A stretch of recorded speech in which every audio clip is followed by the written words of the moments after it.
El 28 de octubre, nuestra Iglesia Católica recuerda a los santos apóstoles Simón y Judas Tadeo.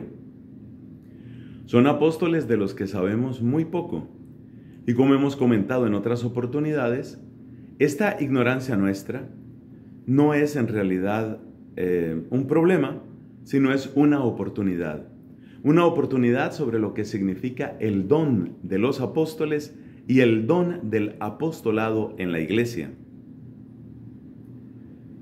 Simón y Judas son pues dos apóstoles de los cuales prácticamente solo sabemos con certeza que fueron apóstoles de Cristo. Las lecturas de la misa de hoy, consiguientemente, tienen también un carácter muy general, y hoy quisiera fijarme especialmente en el Salmo. El Salmo hace una comparación entre la belleza del sol, que todo lo ilumina, y la belleza del Evangelio, que debe llegar hasta el último rincón de la tierra. No se nos olvide que el Señor Jesús mandó a los apóstoles, así aparece en San Mateo y así aparece en San Marcos, les mandó que fueran a todas las naciones. Dice en el texto de San Mateo, id y enseñad a todas las naciones. Y en San Marcos parece que fuera un encargo incluso mayor, id y proclamad el Evangelio en toda la creación. En Mateo, el mandato, esta gran comisión, se encuentra en el capítulo 28 y en el caso de Marcos en el capítulo 16.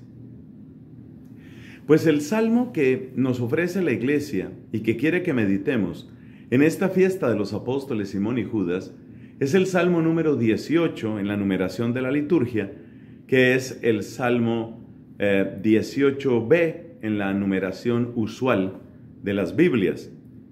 Bueno, este Salmo hace esa comparación entre el sol que lo ilumina y el Evangelio que llega a todas partes. ¿Qué significa esto? Significa que el mensaje de los apóstoles es un mensaje para todas las culturas, para todas las lenguas y para todos los tiempos.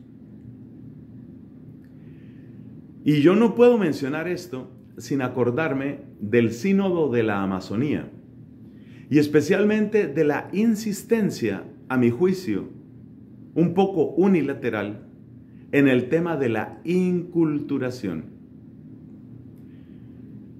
Se llama inculturación a esa expresión del Evangelio en una determinada cultura. Bien entendida, la inculturación es algo realmente bello. Inculturación ha existido siempre.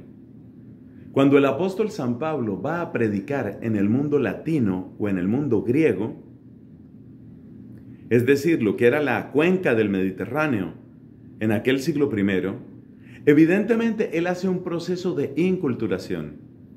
En los primeros concilios, grandes concilios ecuménicos de la iglesia, hay un proceso de inculturación. Sabemos que es así porque la iglesia aprende a expresar el misterio único e inmutable del Evangelio en nuevos lenguajes, en nuevas categorías.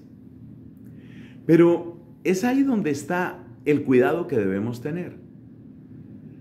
Hay que tener gran precaución, no vaya a suceder que al expresar el mismo Evangelio en nuevas categorías o en nuevos lenguajes, terminemos cambiando el Evangelio. Ese es el cuidado que hay que tener. Y ese es el mensaje que creo que nos está dando el Salmo de la misa de hoy. El mensaje de los apóstoles es un mensaje realmente para todas las culturas. Y esto significa que no tenemos que cambiarlo. Por ejemplo, cambiar el mensaje es suponer que hay culturas que sí pueden vivir una parte del Evangelio y hay culturas que no pueden vivir una parte del Evangelio.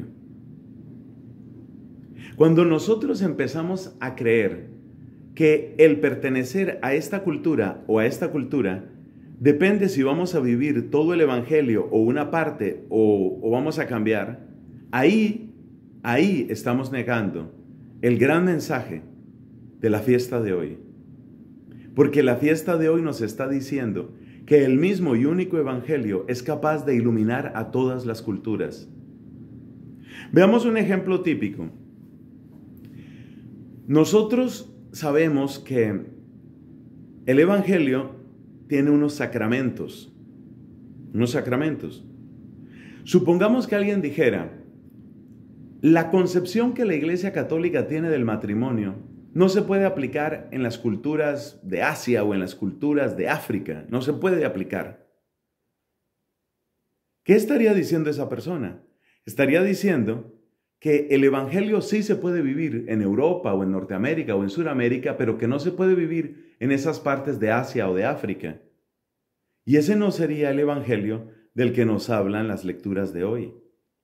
Porque las lecturas de hoy dicen que a toda la tierra alcanza su pregón y hasta los límites del orbe su lenguaje.